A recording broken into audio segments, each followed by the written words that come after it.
The morning of October 21st, 1600, was damp and raw. A thick, milky fog hung over the wide valley of Sekigahara, pressed between mountain ranges, seeming to absorb all the sounds of the world. It was so dense that a man could not see his own outstretched hand, let alone the enemy banners hidden just a few hundred meters away. Somewhere in that impenetrable gloom, 160,000 warriors, the flower of the samurai, were lying in wait. Two of the greatest armies ever to meet on Japanese soil, ready to decide the fate of a nation in a single, titanic battle. At the heart of one of these armies, surrounded by his most trusted generals, sat a 60-year-old man of short stature in a campaign chair. His weathered, wrinkled face looked as if it were carved from stone. His name was Tokugawa Ieyasu. Unlike the thousands of young, hot-blooded warriors whose hearts pounded in anticipation of glory or death, he was calm. His calm was not detachment, but concentration, like the stillness of a rock washed by waves for centuries. He was waiting. He was not just waiting for dawn or the order to attack. He had been waiting for this very day for almost 60 years, his entire conscious life. His whole biography, a series of humiliations, losses, forced alliances, and agonizing patience, was merely a prologue to this foggy morning. Here, on this field, the central paradox of his existence would be resolved. How did a man whose greatest talent was patience, whose motto was, "Wait until the nightingale sings on its own," find himself at the epicenter of the bloodiest and most decisive storm in his country's history? How did the warrior, considered slow and indecisive, manage to outplay everyone, gather half of Japan under his banners, and risk everything in one desperate battle? The answer was hidden in that fog, in every breath of a horse, in every clang of armor. And to understand it, we must go back 6 decades, to a world that did not forgive waiting, but demanded only blood, fire, and steel. To fully grasp the genius of Ieyasu's patience, one must first plunge into the hellish cauldron in which he was forged. Japan in the mid-16th century, an era known to history by the ominous name Sengoku Jidai, the Age of Warring States. This was a time when the very concept of a unified country had become a fiction, a beautiful fairy tale from the distant past.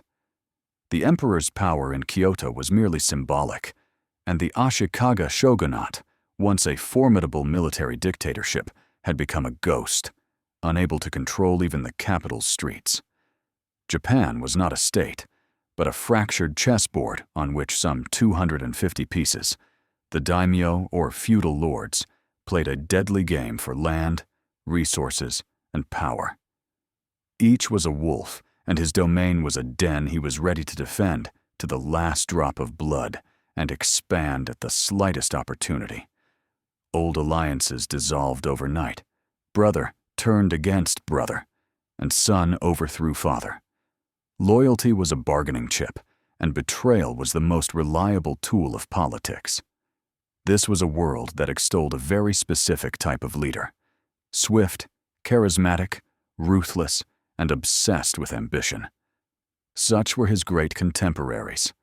Oda Nobunaga, the demon conqueror, who burned monasteries to the ground and spared neither women nor children on his path to unifying the country under his iron heel. Takeda Shingen, the Tiger of Kai, whose tactical genius and invincible cavalry terrified all of eastern Japan. In this world, where the swiftest and strongest survived, Ieyasu's strategy, to wait, to yield, to build strength in the shadows, and to weather the storms, seemed not just counterintuitive, but suicidal. His slowness was seen as weakness, his caution as cowardice. No one could have predicted that this very approach, born from the desperate circumstances of his youth, would prove to be the most effective weapon to tame this 150-year storm and build a peace on its ruins that would last for a quarter of a millennium. The origins of this unique life philosophy are to be found in Ieyasu's very birth, in the fate of his Matsudaira clan from Mikawa province. If the great clans of the time, like the Takeda, Uesugi, or Hojo, were mighty predators, the Matsudaira were more like an herbivore, squeezed between two hungry carnivorous giants. To the west rose the Oda clan of Owari province, led by Nobunaga's ambitious and cruel father, Oda Nobuhide. To the east lay the domains of the Imagawa clan of Suruga province, one of the most powerful and noble houses in central Japan, headed by the formidable Imagawa Yoshimoto. To these two titans, the Matsudaira clan was nothing more than a buffer zone, a strategic territory to be controlled, a pawn in their endless struggle for hegemony. From his very birth in 1543, Ieyasu, then named Takechiyo, was destined for the role of a hostage. His ancestral curse was that his fate was always decided by someone else. His childhood was not a time of games and learning the art of the samurai in his native castle, but a series of transfers from one golden cage to another. He was a commodity, a living guarantee of the fragile alliances his father, Matsudaira Hirotada, was forced to make for the clan's mere survival. This constant dependence, this humiliating position as a pawn in someone else's game, where your life depends on the whim of a powerful patron, left an indelible mark on his soul. He learned a harsh lesson from infancy.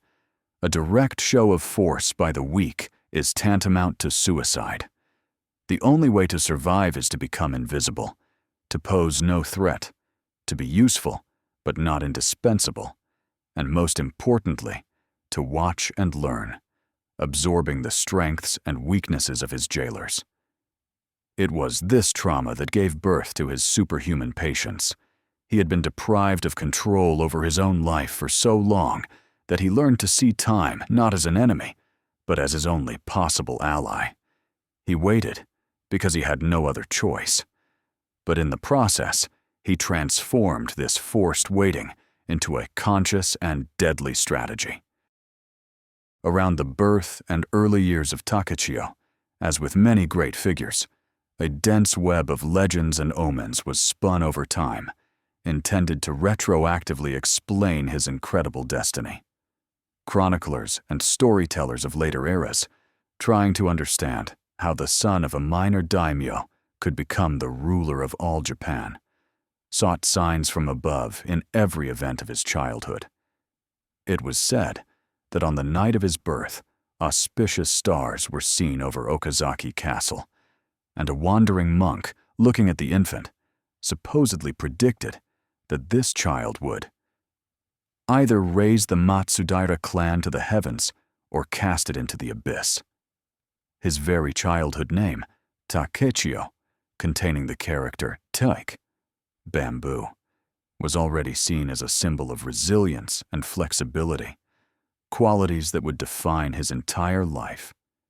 Bamboo bends under the force of the strongest hurricane, but never breaks, and when the wind dies down, it straightens up again, reaching for the sky. This metaphor would become key to understanding Ieyasu's entire strategy. While his rivals were like mighty but brittle oaks, breaking under the blows of fate, he was the bamboo, capable of surviving any storm. Another popular legend holds that during his time as a hostage with the Imagawa clan, the famous mentor and strategist Sesai Choro, who was Imagawa Yoshimoto's spiritual teacher and chief advisor, took special notice of the quiet and observant boy. He allegedly told his master, "Beware this child. There is a fire in his eyes that may one day burn down your house." These stories, even if they are likely later embellishments, serve an important function. They create a sense of predetermination, of the inevitability of his rise. They suggest that fate itself was preparing him not for the quick and brilliant victories that others won, but for the long, grueling marathon at the end of which awaited the grand prize. He was born not to rule, but to wait for his moment, and this waiting was not a curse, but his true calling, his unique gift. The true forge of Ieyasu's character, the place where his patience was tempered to the strength of the finest Japanese steel, was the long 13 years he spent as a hostage. This period, which for any other ambitious samurai heir would have been a source of eternal shame and psychological trauma, became for him a unique university of survival and political science. His odyssey began at the age of 6 in 1549, when his father sent him to Sumpu, the Imagawa clan's capital, to seal an alliance. However, on the way, his convoy was intercepted by Oda clan vassals, and the boy ended up in the hands of his family's worst enemies. Oda Nobuhide, the father of the future unifier Nobunaga, used the child as a tool of blackmail, threatening to kill him if the Matsudaira did not break their alliance with the Imagawa. His father Hirotada's response went down in history as a model of samurai fortitude. "My son's life is not as important as loyalty to my word." So the boy remained a prisoner of the Oda, where, ironically, he met and perhaps even befriended the young Oda Nobunaga, the eccentric and brilliant heir who was only 9 years his senior. 2 years later, after Nobuhide's death, the Imagawa clan managed to capture one of the Oda's sons, and Ieyasu was exchanged, only to move from one cage to another. He spent the next 11 years in Sumpu, at the court of the powerful Imagawa Yoshimoto. It was not a prison in the literal sense. He was treated as a noble guest and received an excellent education in classical literature, military affairs, and governance. But he could never forget that his life and well-being depended entirely on his master's favor. It was here, in this golden cage, that he perfected the art of mimicry. He learned to be inconspicuous, to hide his true feelings behind an impenetrable mask of politeness and submission. He listened to the generals' conversations, watched the court's political intrigues, and analyzed the strengths and weaknesses of the Imagawa clan. He understood that knowledge is power and silence is a shield. He saw how pride and overconfidence blinded even the most powerful rulers. These years of humiliation and dependence did not break him. On the contrary, they forged a steel core within him and taught him the main principle of his future strategy. He who controls his emotions and knows how to wait ultimately controls the game. The turning point that transformed Ieyasu from a passive hostage into an active player on Japan's great chessboard came in May of 1560. His patron, and in effect, his master, Imagawa Yoshimoto, was at the peak of his power. Having gathered a huge army of 25,000, he marched on Kyoto with the ambitious goal of seizing the capital and proclaiming himself shogun. In his path lay the Oda clan, which, after Nobuhide's death, was led by his son, the young and seemingly foolish Oda Nobunaga. Ieyasu and his small contingent from Mikawa were part of the Imagawa army's vanguard, tasked with capturing a border fort. He successfully completed his mission and was awaiting further orders when incredible news reached him. In the gorge of Okayazama, the Imagawa army, resting, had been ambushed. Oda Nobunaga, with 10 times fewer warriors, had launched a daring, suicidal attack under the cover of a sudden thunderstorm, and, in the chaos of battle, managed to reach Yoshimoto's own headquarters and kill him. The commander's death led to the instant collapse of the massive Imagawa army. For Ieyasu, this was a moment of truth, a crossroads of fate. He could have followed the samurai code and remained loyal to his fallen lord, which would have meant certain death or submission to his successor, the weak and indecisive Imagawa Ujizan. He could have tried to avenge himself on Nobunaga, which would have been pure madness. But Ieyasu chose a third path, the path of pragmatism and survival. He immediately retreated with his men to his ancestral Okazaki castle in Mikawa province, which was empty after the Imagawa garrison fled. For the first time in 13 years, he was a free man on his own land. And then he did the unthinkable. Instead of fighting his master's killer, he began secret negotiations, and 2 years later, in 1562, formed a military alliance with Oda Nobunaga. This move, which many might have seen as betrayal, was in fact the first demonstration of his brilliant strategy. He understood that in the new reality that emerged after Okehazama, the old bonds of loyalty were dead. Power had shifted to Nobunaga, and the only way to survive and grow stronger was to stand beside that power, even if that power had been his enemy yesterday. He sacrificed honor for the future, and this choice defined his entire path forward.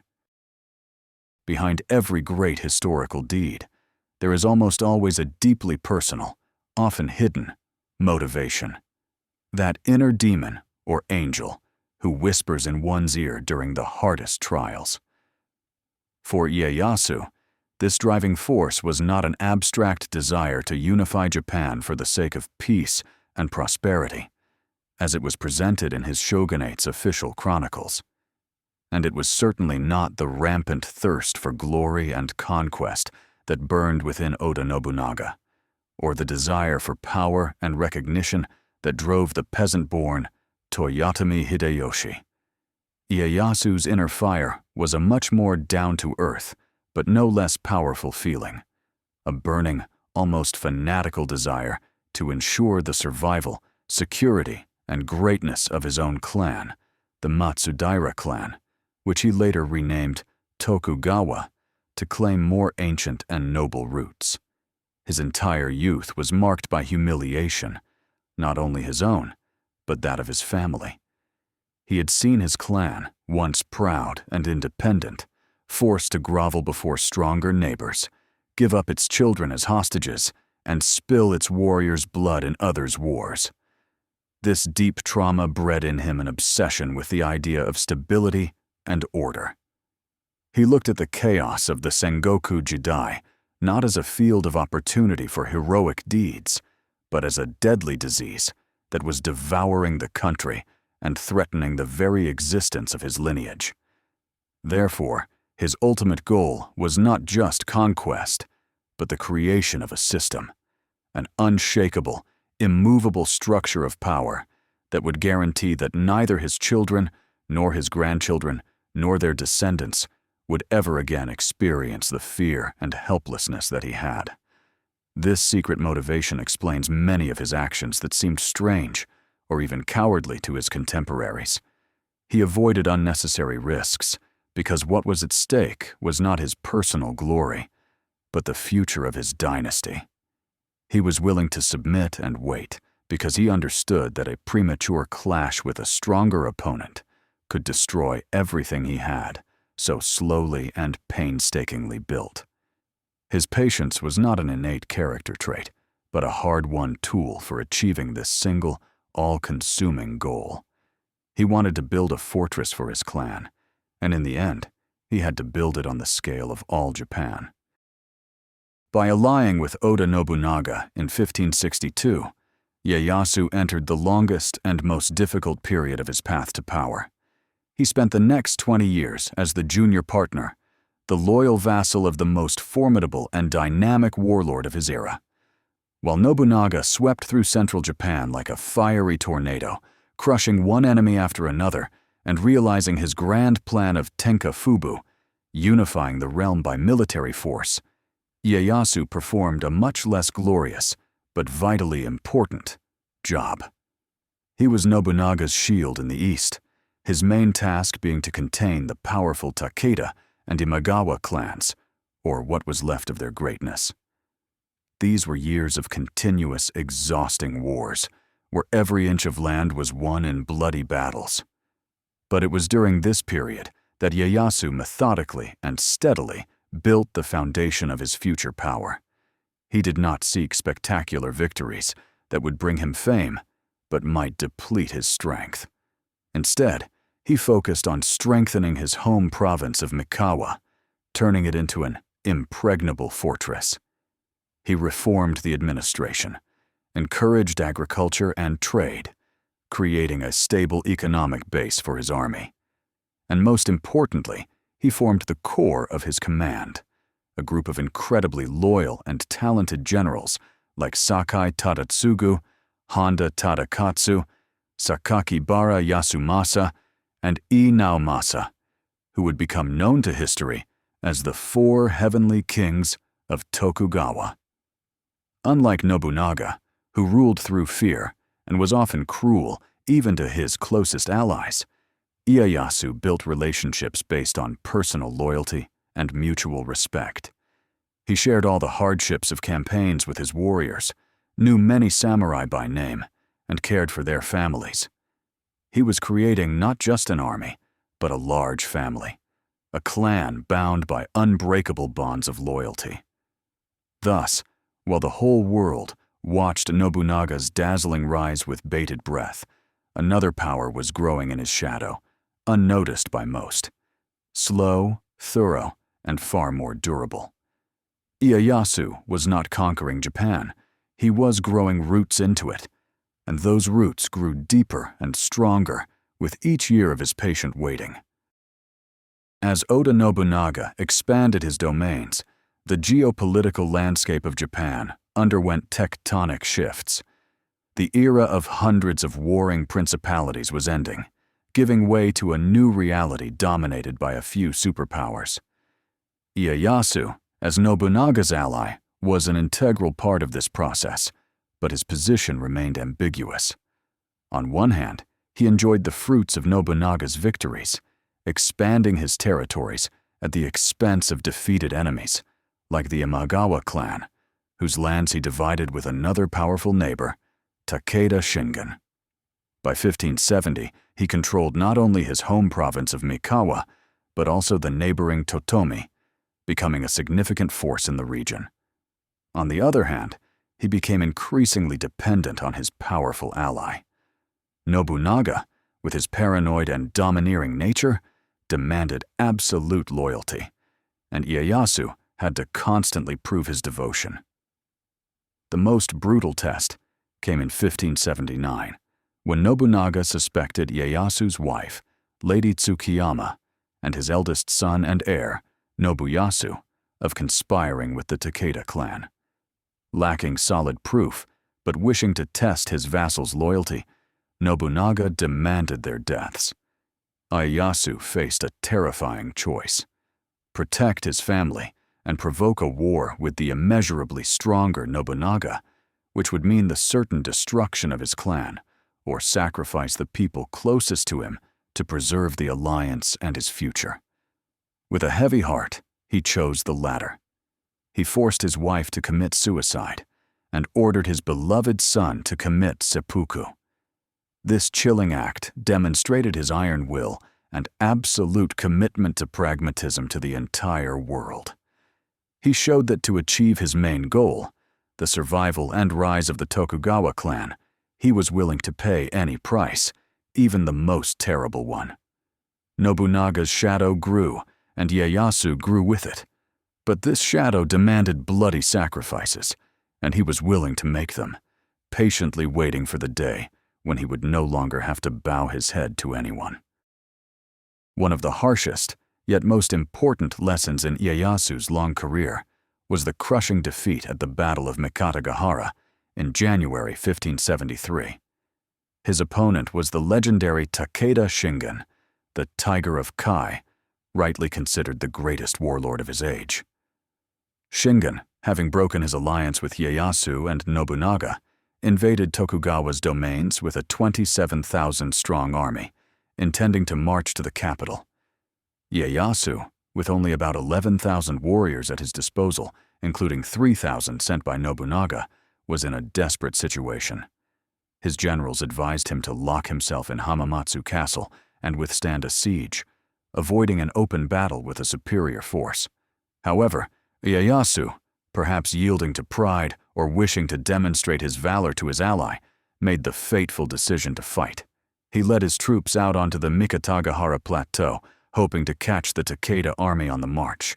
But Shingen outsmarted him. He used a feigned attack to lure Tokugawa's impulsive forces forward, and then unleashed the full power of his famous cavalry upon them. The battle turned into a slaughter. Ieyasu's army was completely routed and put to flight. He himself narrowly escaped death, making a desperate retreat to Hamamatsu Castle. Legend says that during this humiliating flight, he had soiled himself in his armor out of fear. Returning to the castle, dejected and humiliated, Ieyasu did something that perfectly characterized his personality. Instead of trying to forget this disgrace, he summoned a court painter and ordered a portrait of himself exactly as he was after the battle, exhausted, with a pained expression, full of fear and remorse. He hung this painting in a prominent place to serve as an eternal reminder of the consequences of haste, overconfidence, and underestimating the enemy. Sekigahara became his harsh inoculation against pride. He learned that survival is more important than glory, and a strategic retreat is not cowardice, but wisdom. This lesson, paid for with the blood of thousands of his warriors, became another cornerstone in the foundation of his patient strategy that would eventually lead him to the pinnacle of power. Japanese history famously describes the three great unifiers of the country through a metaphor about a cuckoo that will not sing. When asked what they would do, Oda Nobunaga, known for his ferocity, replied, "I'll kill it if it doesn't sing." Toyotomi Hideyoshi, a genius of motivation and persuasion, said, "I'll make it sing." And Tokugawa Ieyasu, as the legend goes, calmly stated, "I will wait until it sings on its own." This simple parable brilliantly reveals the fundamental differences in the characters and strategies of the three titans, whose destinies were inextricably intertwined. Nobunaga was a force of nature, a revolutionary who broke the old world over his knee. He was ruthless, intolerant of dissent, and ready to burn to the ground anything that stood in his way. His genius was in his speed and decisiveness. Hideyoshi was his complete opposite. A man of peasant origin, he possessed neither noble birth nor Nobunaga's intimidating aura.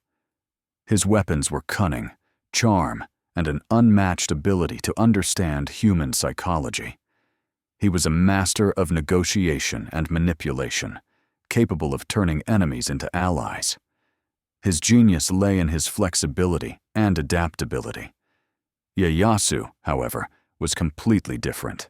His contemporaries often nicknamed him the Old Tanuki, a shape-shifting raccoon dog from Japanese folklore, known for its cunning and ability to deceive. He possessed neither Nobunaga's demonic charisma nor Hideyoshi's brilliant wit. His strength was hidden, internal. He was a master of the long game, a grand strategist who thought not in years, but in decades. While Nobunaga and Hideyoshi were sprinters, striving for a quick and decisive victory, Ieyasu was a marathon runner. He understood that time is the most valuable resource and the most ruthless judge. He saw how Nobunaga, in his haste, made countless enemies, which eventually led to his death at the hands of his own vassal. He watched as Hideyoshi, drunk with power, made the fatal mistake of trying to conquer Korea, which exhausted his treasury and ruined his health. Ieyasu never rushed.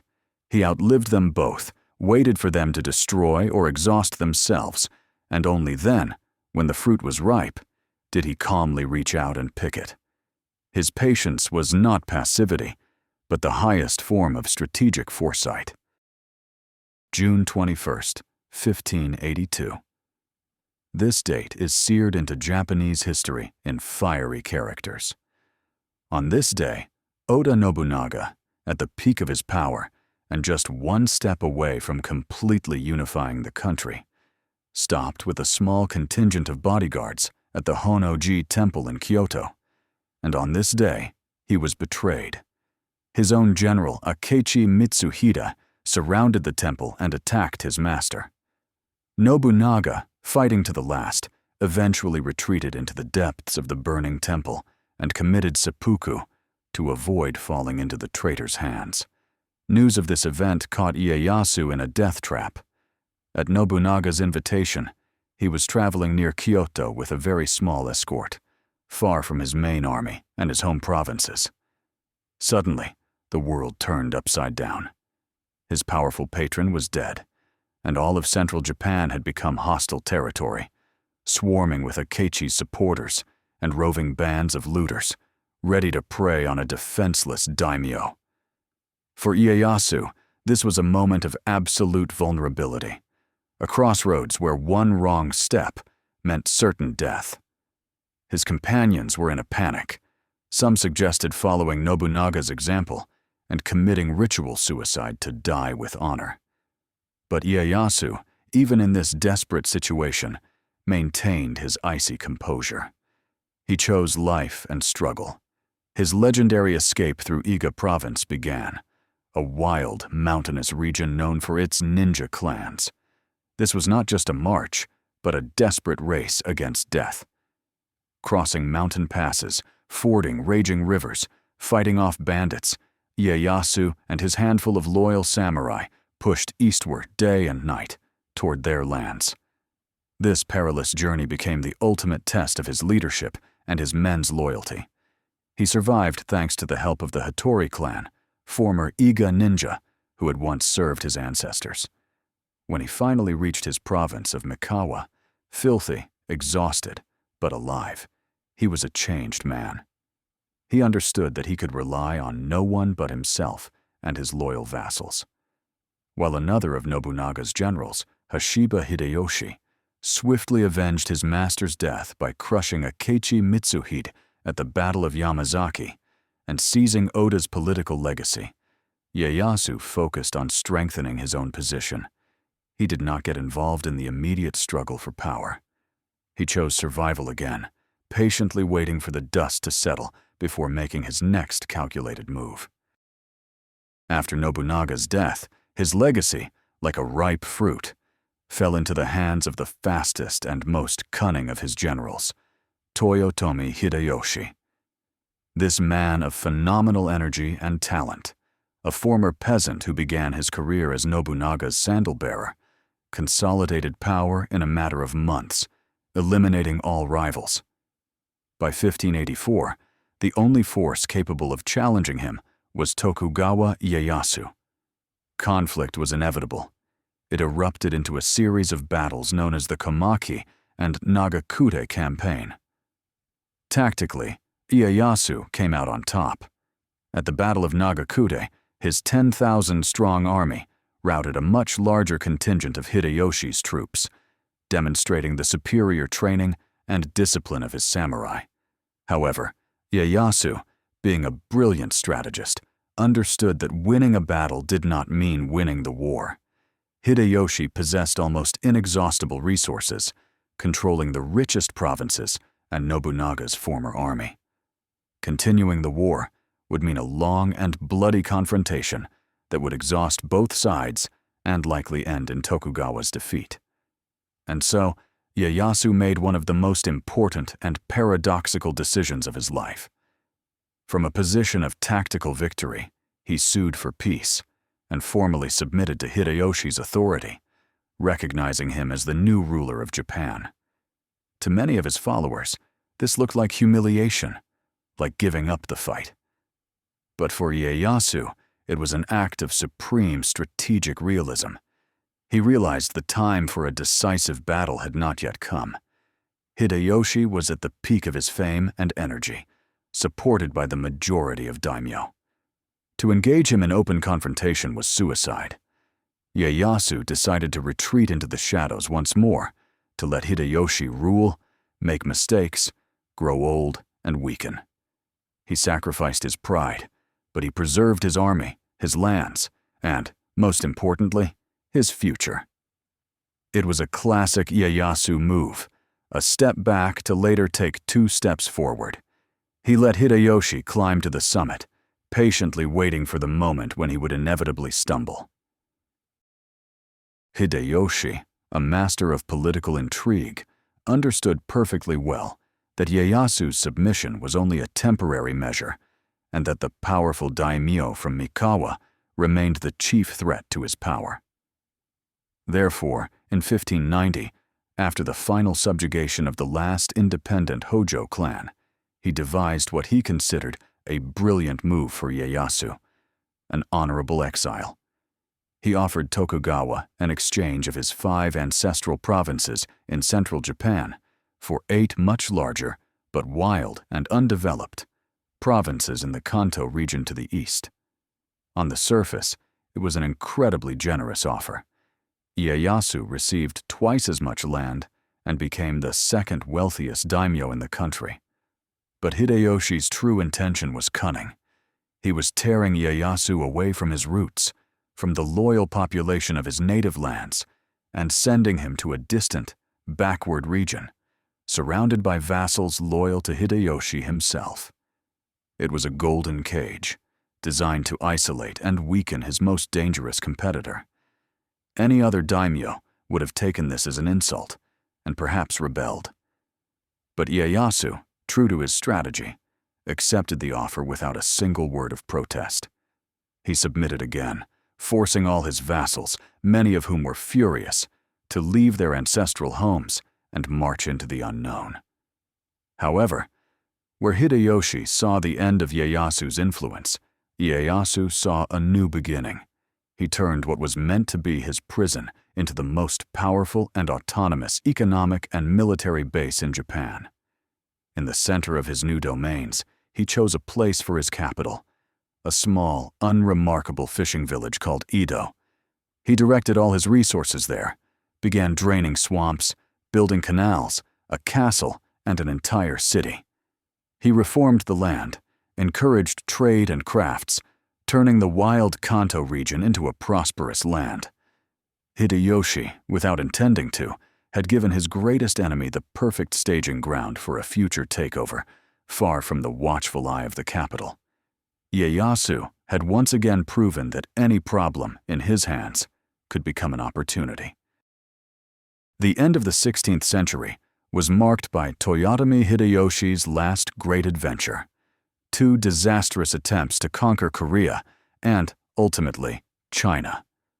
These wars, which lasted from 1592 to 1598, exhausted the treasury, claimed the lives of hundreds of thousands of the best samurai, and caused deep resentment among the many daimyo forced to participate in a pointless overseas campaign. Ieyasu, thanks to his influence and cunning, managed to avoid active participation in the fighting. He sent only a token contingent and remained in Japan, ostensibly to protect the country, while his rivals lost their best warriors and resources in the Korean mountains. He continued to wait patiently. And then, on September 18th, 1598, the event he had been awaiting for almost 15 years occurred. Toyotomi Hideyoshi, the great Taiko, his health undermined by age and the failure of the Korean campaign, died in his Fushimi castle. On his deathbed, tormented by anxiety for his clan's future, he tried to create a system that would preserve power for his 5-year-old son, Hideyori. He established a council of 5 great regents, the Go-Tairo, which included the most powerful daimyo in Japan, including Ieyasu himself. He made them take a terrible blood oath to protect Hideyori and rule in his name until he came of age.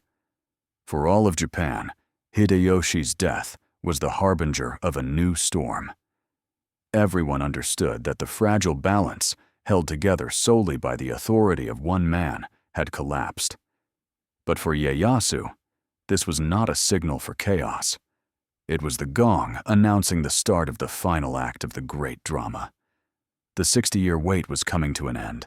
All the pieces were set on the board, all the masks were ready to be dropped. The man who waited for the cuckoo to sing realized it had died, and now it was time for him to decide what the new song would be. Immediately after Hideyoshi's death, Ieyasu, though formally bound by sacred oaths, began his game, coldly and methodically undermining the system the Taiko had created from within. He acted not as a rebel, but as a spider weaving its web in the very center of power. His first and most daring move was to form political alliances through marriage, which was expressly forbidden in Hideyoshi's dying injunctions. He married his sons and daughters to the children of influential daimyo who were not closely tied to the Toyotomi clan, thereby creating his own power block within the Regency Council. This act infuriated the other regents, especially Ishida Mitsunari, one of the 5 commissioners, or Go-Bugyo, a brilliant administrator and fanatically loyal vassal of the late Hideyoshi. Mitsunari was Ieyasu's complete opposite. He was sharp, arrogant, intolerant, and saw Tokugawa as the main threat to the young heir, Hideyori. He became the center of gravity for all who were dissatisfied with Ieyasu's growing influence. Japan's political scene began to polarize rapidly. Ieyasu, using his enormous wealth and influence, won over the so-called military daimyo, renowned generals who despised Mitsunari as a civilian, upstart, and bureaucrat. He played on their ambitions, grievances, and old feuds, promising lands, titles, and pardons.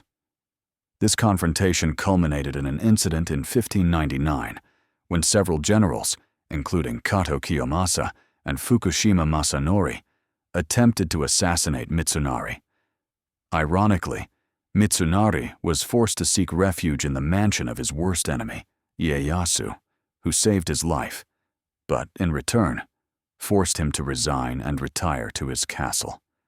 By removing his main political opponent from the capital, Ieyasu effectively took control of the government in Osaka and the young Hideyori, ruling in his name but in his own interests. Hideyoshi's net had been unraveled, and the country was moving inexorably towards civil war. By the beginning of 1600, the split had become final and irrevocable. Japan was divided into 2 warring camps, which became known to history as the Eastern Army and the Western Army. The Eastern Army was a coalition gathered around Tokugawa Ieyasu. It included many experienced generals and powerful daimyo from the eastern and northern provinces, who were either personally indebted to Ieyasu, dissatisfied with Toyotomi clan rule, or simply saw Tokugawa as the force capable of bringing long-awaited order to the country. Their total strength was estimated at about 75,000 men. The Western Army, in contrast, was formed under the banner of loyalty to the heir, Hideyori. Its de facto leader was Ishida Mitsunari, who, emerging from his forced retirement, managed to unite the great daimyo of Western Japan around him, such as Mori Terumoto, the coalition's nominal commander-in-chief, Ukita Hidaya, and Konishi Yukinaga. Their main motivation was to protect Hideyoshi's legacy and their fear of Ieyasu's limitless ambition. The Western Army was numerically superior, boasting over 80,000 warriors in its ranks, and controlled strategically important regions, including the capital. The conflict began with a provocation from Ieyasu. He announced a campaign to the north to punish Uesugi Kagekatsu, one of the regents, who had begun military preparations in what was seen as a challenge to the central government. It was a brilliant move. Ieyasu knew that as soon as he led his main army away from the country's center, Ishida Mitsunari would not miss the chance to strike him in the back. And so it happened. As soon as Ieyasu moved north, Mitsunari declared him an enemy of the state, seized hostages in Osaka, including the families of many daimyo serving Ieyasu, and began mobilizing the Western Army. The country, having barely tasted peace after a century of war, was once again plunging into the abyss of fratricidal conflict. But this time, it was not just a fight for land. It was a battle for the future of Japan, and at its center stood the man who had been waiting for this moment his entire life. While the armies marched and the swords were sharpened, Ieyasu waged a different, equally important war, a diplomatic one. His 60 years of experience observing human nature gave him a unique advantage. He knew every significant daimyo in the country. He knew their strengths, their weaknesses, their secret ambitions, their old grudges, and, most importantly, their price.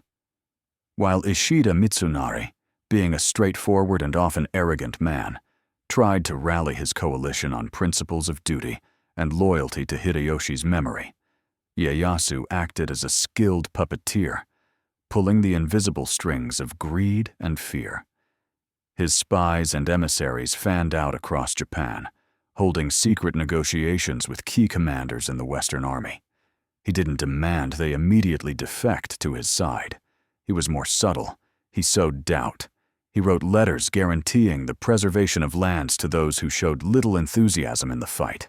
He promised generous rewards to those who would do him a service at the decisive moment.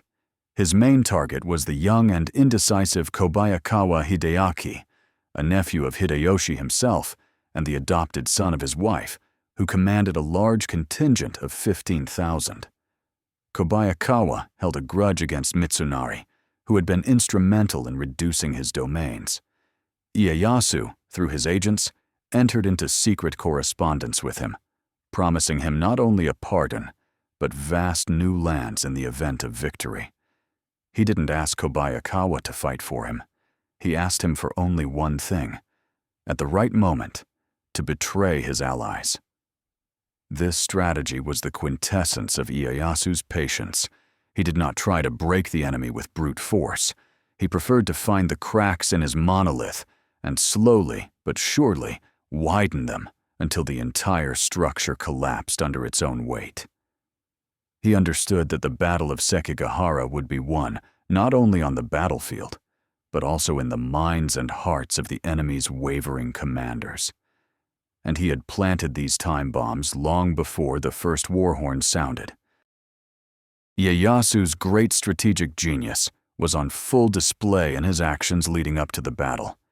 His march north against the Uesugi clan was not just a reaction to a threat, but a brilliant multi-step gambit, bait that his opponent, Ishida Mitsunari, swallowed whole. By leading his main army far from the country's center, Ieyasu deliberately created a power vacuum and made himself vulnerable. He was literally inviting Mitsunari to strike. The calculation paid off perfectly. As soon as Ieyasu left, Mitsunari and his allies made their move, besieging Fushimi Castle, which was defended by a loyal Tokugawa vassal, Tori Mototada. The heroic defense of the castle, which held out for 11 days and cost the entire garrison their lives, including Mototada himself, bought Ieyasu priceless time. Upon receiving news of Mitsunari's actions, Ieyasu immediately halted his northern campaign and turned his army around. He now had two routes to the heart of the enemy coalition: the coastal Tokaido Road and the mountainous Nakasendo Road. And once again, he made an unorthodox decision. He split his forces. He led the main army of 30,000 along the Tokaido himself. He gave the larger, 38,000-strong corps to his son and heir, Hidetada, sending him along the Nakasendo. The plan was for the two armies to unite before the decisive battle. However, this move almost proved fatal. Hidetada, inexperienced and hot-headed, got bogged down besieging the secondary Ueda Castle, defended by the cunning Sanada Masayuki, and ended up arriving late to the Battle of Sekigahara. Ieyasu found himself on the battlefield with fewer forces than he had planned, but even this mistake by his son could not ruin his master plan. He had forced Mitsunari to gather all his forces in one place, and that place was not chosen by chance. The Sekigahara plain was a perfect trap, a narrow valley where the huge but diverse Western Army, composed of many clans who distrusted each other, could not maneuver effectively, and where the betrayal of one commander could trigger a domino effect. Ieyasu wasn't just marching to a battle. He was leading his enemy to a pre-prepared execution ground. As mentioned, the key element of Ieyasu's entire plan was not military tactics, but psychology. He knew that the Western Army, despite its numerical superiority, was a colossus with feet of clay. It was united only by a common hatred or fear of Tokugawa, but within it seethed contradictions and mutual distrust.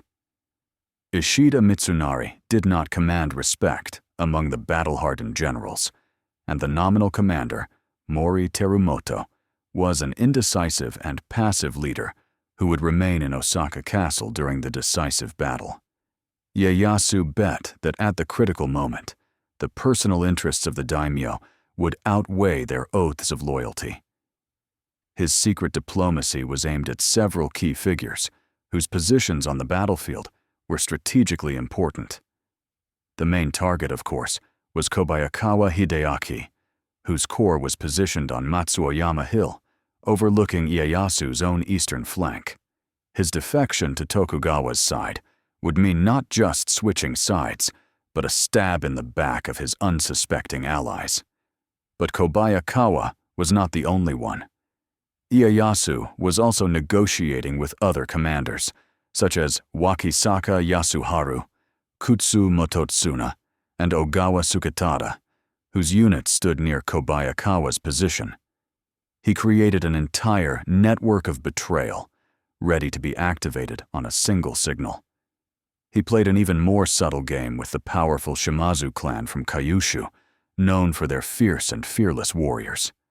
Their leader, Shimazu Yoshihiro, had arrived on the battlefield with a small contingent and felt insulted that Mitsunari had not listened to his tactical advice for a night attack. Ieyasu didn't try to win Shimazu over, but he knew that the proud and insulted daimyo would not fight with full commitment for someone who didn't respect him. Thus, by the morning of the battle, Ieyasu, though formally outnumbered, had a huge psychological advantage. He knew that a significant part of the enemy army was a ticking time bomb, and he just had to wait for the right moment to detonate it. The morning of October 21st was cold and wet. The thick fog enveloping the Sekigahara Valley created an oppressive atmosphere of uncertainty. The troops had been in battle formation for hours, but could not see each other. Finally, around 8 in the morning, the fog began to lift, revealing a formidable sight to Ieyasu's army. The Western Army had taken up almost perfect defensive positions.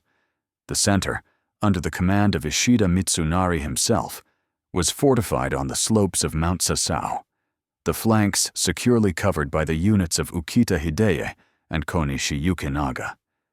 And on Matsuoyama Hill, dominating the entire valley, stood the 15,000 warriors of Kobayakawa Hideaki, motionless. Ieyasu's tactical position was extremely unfavorable. His army was trapped in the narrow valley, and he had to attack uphill against a well-entrenched enemy. The vanguard of the Eastern Army, led by Ii Naomasa and Matsudaira Tadayoshi, charged first. A fierce battle began. The first few hours of the battle were going disastrously for Ieyasu. His best units, attacking the positions of Mitsunari, Ukita, and Konishi head-on, were taking heavy losses and failing to make headway. The Western warriors fought with desperate courage. It seemed that Tokugawa's grand plan was falling apart. His numerical inferiority and poor position were taking their toll. At that moment, everything depended on the actions of those daimyo who were supposed to betray their side. But they hesitated. Kobayakawa, on Matsuoyama Hill, remained immobile. The Mori clan, whose massive forces stood behind Mitsunari's position, also failed to join the battle, waiting to see what would happen. A bloody stalemate settled over the field, one that threatened to turn into a defeat for the Eastern Army. The greatest gamble of Ieyasu's life was on the verge of failure. By noon, the battle had reached its climax. The Eastern Army's attacks were being repulsed one after another. Ishida Mitsunari, seeing his troops successfully holding back the onslaught, sent a signal fire to Matsuoyama Hill, the order for Kobayakawa Hideaki to enter the battle and strike the flank of Ieyasu's exhausted forces. This would have been the decisive maneuver, one that would have inevitably led to Tokugawa's complete rout. But on the hill, nothing happened. Kobayakawa, torn by doubt, fear, and greed, hesitated. He saw that the battle was not going according to Ieyasu's plan, and was afraid of betting on the wrong horse. His indecision spread to the other potential traitors. Ieyasu's entire strategy, built on psychology and betrayal, was hanging by a thread. At this critical moment, with the fate of Japan being decided by one man's indecision, Ieyasu revealed the side of his character he had hidden for so long behind a mask of patience, an iron will and a readiness for ruthless risk. He saw Kobayakawa wavering. He saw that time was running out. Losing his patience, he turned to his arquebusiers and gave a chilling order. Fire on Kobayakawa's position. It was an act of pure madness, a brilliant psychological blow. He wasn't attacking Kobayakawa in earnest. He was sending him an unambiguous ultimatum. You are either with me or against me, and if you are not with me, I will destroy you along with the rest. Choose. Now. The cannonballs and bullets that whistled over the heads of the warriors on Matsuoyama Hill acted like the crack of a whip. For Kobayakawa, it was a signal that Ieyasu was not bluffing, and that further delay was fatal. He finally made his choice. Ieyasu's volley was the stone that triggered a devastating avalanche. The shocked Tokugawa Hideyoshi gave the order Tokugawa had been waiting for. His 15,000-strong corps, turning its banners, charged down from the hill, not at the flank of the Eastern Army, but at the positions of its own allies. The army of Otani Yoshitsugu, one of Mitsunari's most loyal and talented commanders, was the first to be hit. Otani, anticipating the possibility of betrayal, had already positioned some of his troops to face Matsuoyama Hill, but he could not withstand such a powerful blow to his rear. His units were crushed and annihilated. Kobayakawa's act served as the signal for the other conspirators. Wakisaka Yasuharu, Kutsu Mototsuna, Ogawa Suketada, and Akaza Naoyasu, seeing that Kobayakawa had made his move, immediately followed his example, turning their troops and attacking the main forces of the Western Army. For the warriors of Mitsunari and Ukita, it was a total catastrophe. They had fought heroically for hours, repelling frontal assaults, only to suddenly find themselves attacked from the flank and rear by those they considered comrades. The Western Army's morale collapsed in an instant. Panic began, quickly turning into a disorderly rout. The once formidable and numerous coalition collapsed like a house of cards. The chain reaction of betrayal, set in motion by Ieyasu, had worked flawlessly. The battle, which just an hour earlier had threatened him with total defeat, had turned into his greatest triumph. The avalanche that swept down from Matsuoyama Hill buried not only the Western Army, but also all the Toyotomi clan's hopes of retaining power. The collapse of the Western Army was swift and total. In 6 hours of brutal fighting, the fate of Japan was decided. The Eastern Army's warriors, emboldened by the betrayal in the enemy's ranks, launched an all-out offensive, turning the retreat into a bloody slaughter. The Western Army's losses were horrific. By various estimates, 30,000 to 40,000 men were killed on the battlefield or during the pursuit. Ishida Mitsunari, Konishi Yukinaga, and other leaders of the coalition managed to flee the battlefield, but their freedom was short-lived. In the following days, Ieyasu organized a ruthless hunt for all fugitives. A few days later, Mitsunari was found and captured. He, along with other prominent figures of the Western Army, was paraded in disgrace through the streets of Kyoto and then beheaded on a riverbank. Their heads were put on public display as a grim warning to anyone who might dare to challenge Tokugawa's authority in the future. Ieyasu's victory was absolute. He had not just won a battle, he had annihilated the opposition. 60 years of waiting had paid off in a single day. The field of Sekigahara, littered with tens of thousands of corpses, became the cradle of a new world, the world of Tokugawa.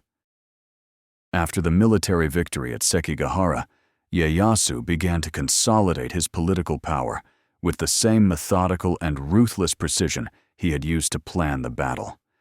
The phase known to the Japanese as Ato Shimatsu, the cleanup after, had begun.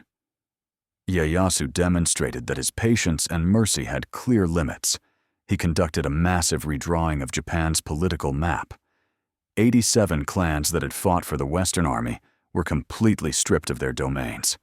Their lands, totaling about 4 million koku of rice, the primary measure of wealth, were confiscated. 4 other clans, including the powerful Mori and Shimazu, were severely punished, their domains significantly reduced. Ieyasu redistributed these vast territories among his loyal vassals and those who had betrayed the Western Army at the crucial moment. In this way, he not only rewarded his supporters, but also created a network of loyal daimyo across the country who owed their position and wealth to him. Those who had been allied with the Toyotomi clan, he either destroyed or relocated to outer, less significant provinces, surrounding them on all sides with his own men. He created a system in which any rebellion against the central government was doomed to fail from the start.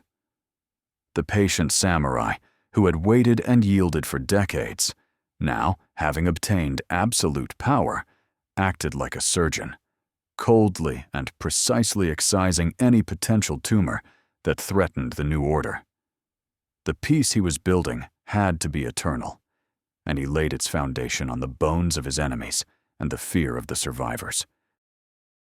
In 1603, 3 years after the decisive battle, Ieyasu completed the formalization of his power.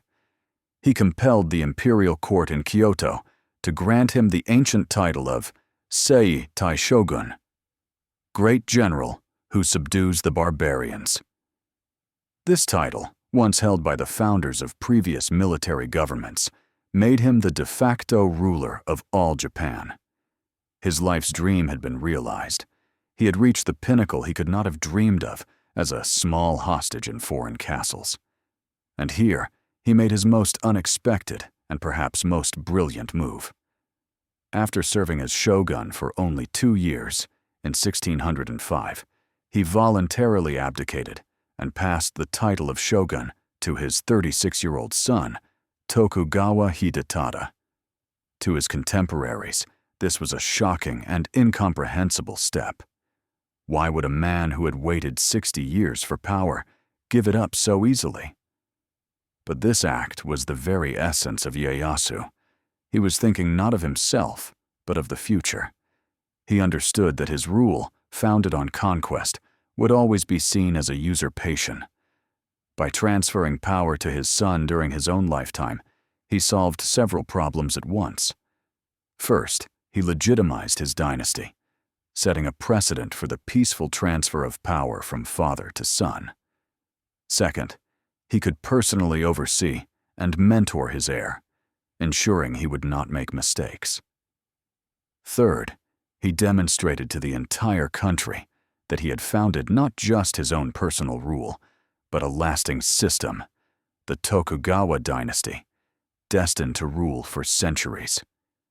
He himself retired to his residence at Sumpu Castle, but continued to be the true ruler of Japan, the so-called Ogosho, the retired shogun. This ironic finale, voluntarily relinquishing the title he had fought for his entire life, was his final and wisest strategic decision, turning his personal triumph into a legacy for generations. Despite his formal retirement, Ieyasu knew his work was not yet finished. As long as Hideyoshi's heir, Toyotomi Hideyori, was alive, and as long as his clan held the impregnable Osaka castle and vast wealth, there would always be a hotbed of potential resistance in the country. Osaka Castle became a center of gravity for all those dissatisfied with the new regime. Ronin, who had lost their masters after Sekigahara, and daimyo, dreaming of revenge. Ieyasu patiently waited for a pretext to finally solve the Toyotomi problem. The pretext was found in 1614. The Toyotomi clan was presented with a fabricated accusation of insulting the shogunate, related to an inscription on a temple bell. Ieyasu immediately declared war. The Osaka campaign began. The first, or winter, siege of the castle ended in failure. Its fortifications proved too strong. So Ieyasu resorted to his favorite tactic, cunning. He concluded a peace treaty, under which the castle's outer moats were to be filled in. However, under the pretext of fulfilling this condition, his men also filled in the inner moats, stripping the castle of its main defense. A few months later, in the summer of 1615, he broke the truce and began the second, or summer, siege. Deprived of its fortifications, the castle fell. In the fire and chaos of the battle, Toyotomi Hideyoshi and his mother committed suicide. The Toyotomi clan, which had once ruled all of Japan, was completely exterminated. Ieyasu, who was 72 years old at the time, personally supervised this final bloody campaign. He had, with ruthless precision, ripped out the last threat to his dynasty by the roots. A year later, in 1616, he died peacefully and confidently, with the status of a living god, having completed all his earthly affairs. He left his son and descendants a country in which there was no longer a single person capable of challenging the power of the Tokugawa. Tokugawa Ieyasu's legacy for Japan proved to be as vast and enduring as his long wait for power. The Tokugawa Shogunate he founded became the most stable and long-lasting military dictatorship in the country's history. He brought Japan the Great Peace, the Pax Tokugawa, which lasted for over 250 years, from 1603 to 1868. It was an era when the clash of swords was replaced by the scratching of the writing brush, and the samurai's energy was redirected from battlefields to tea ceremony rooms and kabuki theaters. For the first time in many centuries, several generations of Japanese grew up without knowing war. Ieyasu and his successors created a rigid, hierarchical social and political system that froze the country in its development, but provided an unprecedented level of order and stability. They closed Japan off from the outside world, implementing the Sakoku policy to prevent foreign influence and the spread of Christianity, which they considered a subversive ideology. As a result of this isolation, the unique and distinctive culture of the Edo period was formed. Looking back at Ieyasu through the centuries, the view is mixed. To some, he is the greatest national hero, a wise ruler who, by the force of his will and the genius of his patience, led the country out of the bloody chaos of the Sengoku and gave it 2.5 centuries of peace. He is revered as the founder of the modern Japanese state, the man who laid the foundation upon which Imperial Japan was later built. To others, he is the old tanuki, a cunning and cynical usurper who, through deception and betrayal, seized the power that rightfully belonged to his master's heir and established a repressive regime that suppressed all dissent. But regardless of the assessment, it is impossible to deny the scale of his personality and his deeds. He did not just win a war, he created an era that bears his name and whose outlines are still visible in modern Japanese society. And so, we return to the main question. How did patience, a quality that seems passive and even weak, become Ieyasu's most lethal weapon? The solution to this paradox is that his patience was never passivity. It was the highest, most sophisticated form of aggression, stretched out over time. In a world where his rivals bet on a quick, devastating blow, Ieyasu played the long game, using the passage of time itself as his greatest ally. First, patience allowed him to outlive his enemies. He was 9 years younger than Nobunaga and 3 years older than Hideyoshi, but he outlived them both, waiting until they burned out in the fire of their own ambitions or simply died of old age and illness. He didn't try to cut down the tree. He waited for it to fall on its own. Second, patience gave him the opportunity to learn from others' mistakes. He saw how Nobunaga's impulsiveness and cruelty led him to betrayal. He saw how Hideyoshi's megalomania exhausted the country. He, however, never rushed, always analyzed, weighed the risks, and acted only when he was sure.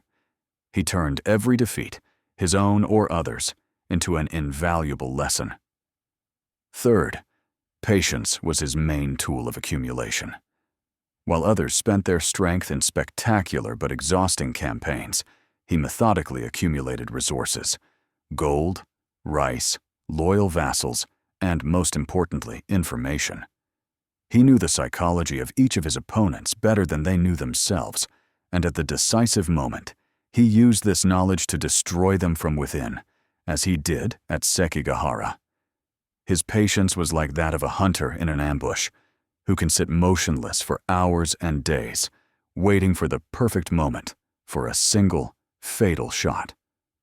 Ultimately, Ieyasu proved that in the great strategic game, the winner is not the one who makes the fastest moves, but the one who sees the board many moves ahead and has the stamina to wait until the opponent makes a fatal mistake himself.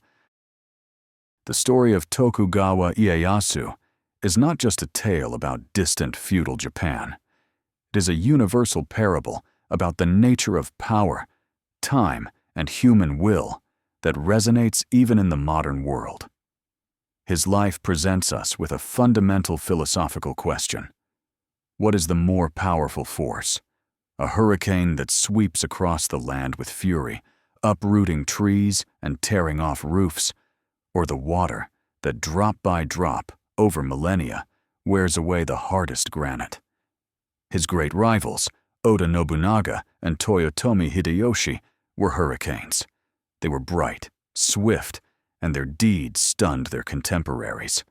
They changed the world through force, speed, and brilliant offense. But their energy was finite, their legacy fragile. Ieyasu, however, was the water, or, as another metaphor suggests, the oak tree that slowly, year after year, century after century, sinks its roots ever deeper into the earth. He did not capture the imagination. His actions often seemed slow, his concessions humiliating. But while the hurricane subsided, he continued to grow, becoming ever stronger and more unyielding. His story teaches us that true strength is often hidden, not in a brilliant flash, but in a methodical, relentless movement toward a goal. It tells us that the ability to withstand a blow is sometimes more important than the ability to deliver one. In our world, obsessed with speed, instant results, and quick victories, the life of a man who waited 60 years to deliver his decisive blow and build a peace for 2.5 centuries sounds like a challenge, a reminder of the forgotten power of patience. It is a lesson that sometimes, in order to win everything, one must first learn to wait, even if that wait lasts a lifetime.